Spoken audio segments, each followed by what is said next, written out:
రాజస్థాన్ కోటకు దగ్గరలో జలవార్ అనే గ్రామం ఉంది. ఈ విలేజ్లో రెండు ప్రేమ కథలున్నాయి. కానీ ఒక లవ్ స్టోరీ పెళ్లి వైపు అడుగులేసింది. రెండవ లవ్ స్టోరీ మాత్రం బ్రేకప్తో చెదిరిపోయింది.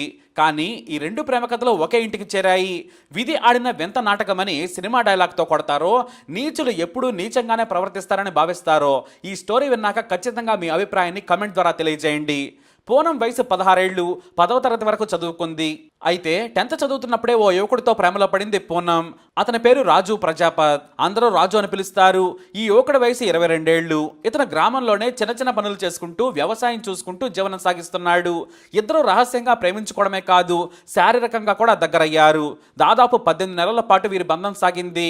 అయితే పూనం దారి తప్పుతుందని గ్రహించిన ఆమె తల్లిదండ్రులు పెళ్లి సంబంధాలు చూసేశారు. చివరకు అదే గ్రామానికి చెందిన నవీన్ అనే యువకుడితో పెళ్లి సంబంధం కుదిర్చారు. అయితే పూనంకు నవీన్ని పెళ్లి చేసుకోవటం ఏమాత్రం ఇష్టం లేదు. దీంతో రాజు లేచిపోదామన్నాడు. అందుకు పూనం భయపడింది. ఎందుకంటే ఈ రాజు కులం వేరు, పూనం కులం వేరు. తక్కువ కులానికి చెందిన రాజును పెళ్లి చేసుకుంటే తన సోదరులు ఎక్కడ దాక్కున్నా వచ్చి చంపేస్తారని భావించింది. దీంతో చాలా రోజుల పాటు మదన పడ్డారు. అయినా కూడా రాజును ఒప్పించింది పూనం. తాను నవీన్ను పెళ్లి చేసుకుంటున్నా కూడా నీకు దూరంగా మాత్రం ఉండను, నువ్వే నాకు ప్రాణం, నీతోనే గడుపుతానని ప్రమాణం చేసింది. దీంతో రాజు సరేనన్నాడు. పూనం నవీన్ల పెళ్లికి ఒప్పుకున్నాడు. అలా ప్రేమ జంట బ్రేకప్ చెప్పుకుంది.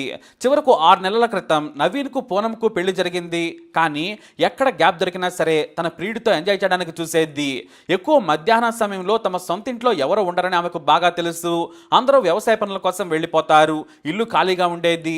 దీంతో మధ్యాహ్న సమయంలో వెనుక నుంచి ప్రియుడిని రప్పించుకొని ఎంజాయ్ చేసేది. ఎవరైనా వస్తే లవర్ రాజును వెనుక నుంచి పంపించేసి ముందు నుంచి తలుపు తీసి మళ్ళీ తన అత్తగారింటికి వెళ్ళిపోయేది. ఇలా పెళ్లి జరిగినా కూడా చిన్న వయసులోనే అక్రమందం కొనసాగించింది పూనం. ఆమె వయసు కేవలం 17 ఏళ్ళు. అప్పటికి మైనారిటీ తీరడానికి 2 నెలల సమయం కూడా ఉంది. అయితే పూనంకి ఓ మరదలుంది. అదే నవీన్ చెల్లెలు. ఆమె పేరు గోరిక.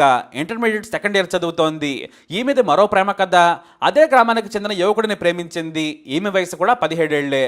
ఒకప్పుడు తన వదిన పూనంకు మంచి స్నేహితురాలే. కానీ ఆమె బంధం గురించి మాత్రం ఈమెకు తెలియదు. చాలా రహస్యంగా మెయింటైన్ చేసేది పూనం. ఎందుకంటే క్యాస్ట్ ఇష్యూ. తక్కువ కులం వ్యక్తితో శారీరక బంధం పెట్టుకుందని తెలిస్తే పూనంను ఆమె కుటుంబ సభ్యులే పాతరేస్తారు. అందుకే అలా సీక్రెట్ లవ్ మెయింటైన్ చేసేది. పెళ్లి తర్వాత కూడా వ్యూహాత్మకంగా అక్రమందం కొనసాగించింది. ఇటు పూనం మరదలైన గోరిక కూడా తనకు వరుసకు బాబయ్యే వ్యక్తిని ప్రేమించింది. అతను కోటలో మంచి ఉద్యోగం చేస్తున్నాడు. వీరిద్దరి లవ్ తల్లిదండ్రులకు తెలిసి వారించారు. అయితే తాను బావనే పెళ్లి చేసుకుంటానని చెప్పేసింది. లేదంటే చచ్చిపోతానంది గోరిక. వారే మాట్లాడి పెళ్లి నిర్ణయించారు. కట్నం కూడా 25 లక్షలు ఇస్తామని ఒప్పుకున్నారు. అయితే గోరిక ఇంటర్ పూర్తయిన తర్వాత 18 ఏళ్లు వయసు వచ్చాక పెళ్లి చేస్తామన్నారు తల్లిదండ్రులు. వచ్చే డిసెంబర్ నాటికి పెళ్లి చేసుకోవాలని గోరిక భావించింది. ఇటు కుటుంబ సభ్యులు కూడా మెల్లిగా పెళ్లి ఏర్పాట్లు చేసుకుంటూ వస్తున్నారు. అయితే ఈ గోరికా పొలంలో కూడా బంధువుల్లా కాదు, స్నేహితుల్లా ఉండేవారు. వదినా మరదలైనా కూడా ఎలాంటి ఇబ్బంది లేకుండా, ఈగో లేకుండా కలిసిపోయేవారు. మరోవైపు పూనం భర్త నవీన్ మంచి వ్యక్తి, తన పని తను చేసుకునేవాడు. అదే పూనంకి ఇక్కడ బాగా కలిసి వచ్చింది. మధ్యాహ్నం పూట లేదా తమ ఇంట్లో ఎవరు లేని సమయం దొరికితే చాలు ఏదో ఒక సాగుతో వెళ్లి ప్రియుడితో ఎంజాయ్ చేసి వచ్చేది. అయితే ఓ రోజున పూనం అత్తమామలు భర్త కలిసి ఓ వేడుకకు వెళ్లారు. మరోవైపు గోరిక తన స్నేహితురాలి పెళ్లికి వెళ్ళింది. తన కూడా రమ్మన్నా పూనం వెళ్ళలేదు. తనకు జ్వరం వచ్చిందని సాకు చెప్పింది. ఎందుకంటే ఎంజాయ్ చేయాలని. సరేనని అందరూ వెళ్ళిపోయారు. ఇక గ్రామంలో మధ్యాహ్నం పూట ఎవరూ బయట పెద్దగా తిరగరు. రాజస్థాన్లో ఎండలు 45 డిగ్రీలు దాటుతున్నాయి. దీంతో తన అత్తమామలు సహా ఎవరూ లేరని ప్రియుడిని పిలిపించుకుని ఎంజాయ్ చేసింది పూనం. అయితే సరిగ్గా ప్రియుడిని బయటకు పంపించేందుకు తలుపు తీయగా ఎదురుగా గోరిక కనిపించింది. ఆమెను చూడగానే రాజు పారిపోయాడు.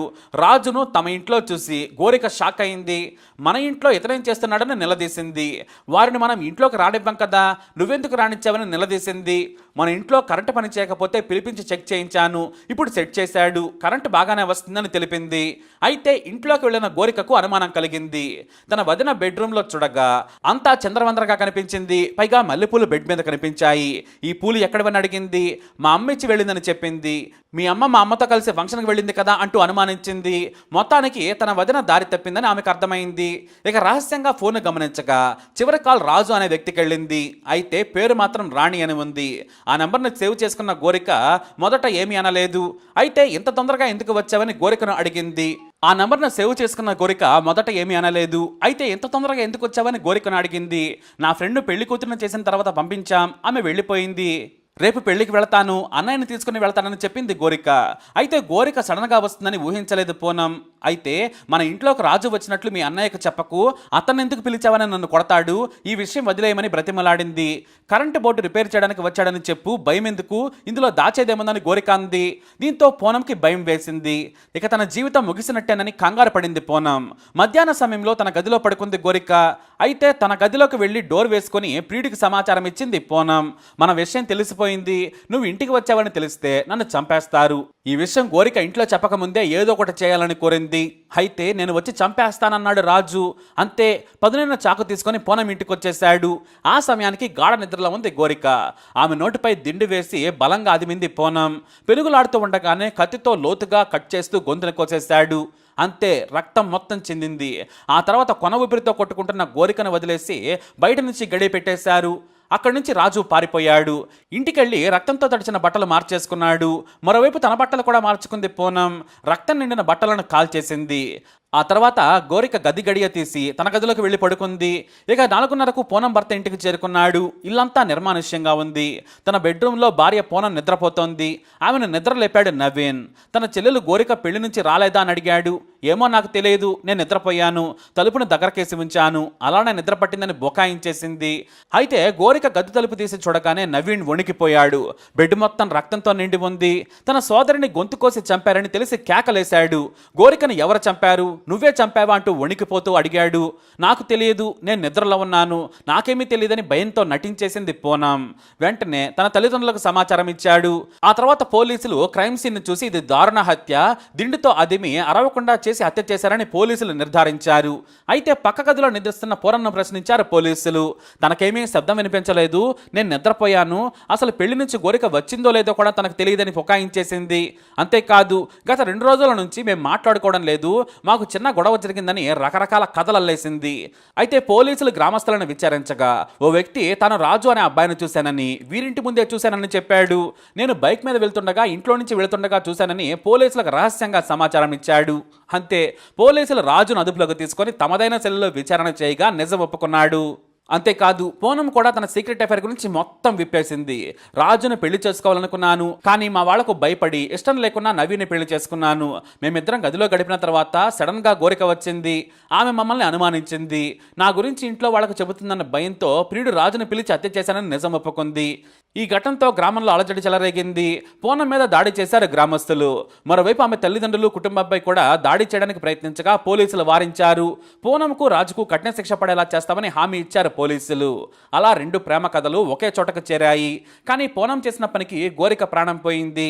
వదినే తన ప్రాణం తీస్తుందని పాపం గోరిక అసలు ఊహించి కూడా ఉండకపోవచ్చు.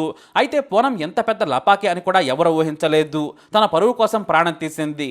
హత్య చేసినా దొరకననే ధీమాతోనే గోరికను చంపామని ఇద్దరు క్రిమినల్ లవర్స్ పోలీసుల ముందు ఒప్పుకున్నారు. ఇప్పుడు జైల్లో చెప్పకూడదంటున్నారు. మరి వీరిని ఏం చేయాలి, ఎలాంటి శిక్ష విధించాలి? మీ అభిప్రాయాన్ని కమెంట్ ద్వారా తెలియజేయండి. వీడియో అప్డేట్స్ కోసం మై ఛానల్ ఫాలో అవ్వండి. అలాగే తప్పకుండా సబ్స్క్రైబ్ చేసుకోండి.